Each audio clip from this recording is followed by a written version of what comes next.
एक अंदाजे के मुताबिक पाकिस्तान की 40% मईशत अनडॉक्यूमेंटेड है और उसका एक बहुत बड़ा हिस्सा मुल्क के रियल एस्टेट सेक्टर में सरमायाकारी के लिए इस्तेमाल होता है। हुकूमत पाकिस्तान और IMF के दरमियान हालिया दिनों में होने वाले $3 अरब के स्टैंड बाय मुआहदे में आलमी मालियाती इदारे ने पाकिस्तान से मुतालबा किया है कि वो अपने रियल एस्टेट सेक्टर को रेगुलेट करे और उसमें दिए गए टैक्स छूट के रस्तों को बंद करे। इनफॉर्मल जो पैसा होता है वो ज्यादातर रियल एस्टेट में ही जाता है। आपके लिए बहुत आसान है किसी भी तरह रियल एस्टेट की डील करना, क्योंकि डिक्लेयर्ड वैल्यू और सेल वैल्यू जो होता है उसमें डिफरेंस होता है और कोई इसमें आपको प्रॉब्लम भी नहीं होता किसी किस्म का टैक्स वैक्स देने का। तो आपको एक छोटा सा अमाउंट जरूर देना होता है, मगर जो प्रॉपर्टी की वैल्यू होती है उससे वो काफी कम होता है। तो इसमें आपको तब भी फायदा रहता है, बजाय से अगर आप बिजनेस करें या किसी किस्म और फॉर्मल सेक्टर में काम करें तो उसमें बेतहाशा टैक्सेस होते हैं। इसीलिए लोग प्रेफर करते हैं कि वो इनफॉर्मल इकोनॉमी में या रियल एस्टेट में इस टाइप के काम करें, बजाय इसके कि कोई किसी फॉर्मल काम करें। मगर सवाल ये पैदा होता है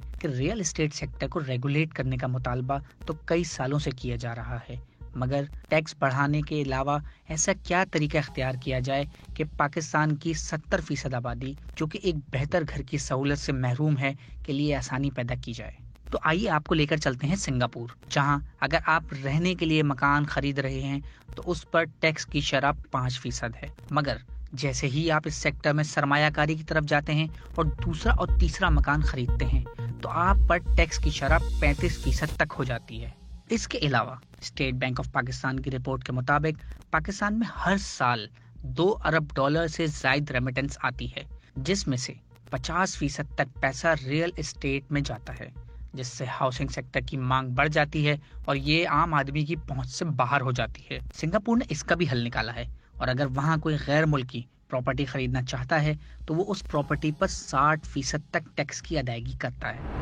ये हाउस होल्ड लेवल पे आप लगा सकते हैं कि जिसके दो घर हैं, प्राइमरी रेजिडेंस के अलावा कोई और है, तो उस पे अगर उसकी सेल होगी और उस पे बाइंग होगी तो एक सर्टेन लेवल का टैक्स होगा, उस पे जो गेन है उस पे ज्यादा टैक्स होगा, ताकि इस चीज को डिस्करेज कर सकें। बात सारी ये नहीं है कि आप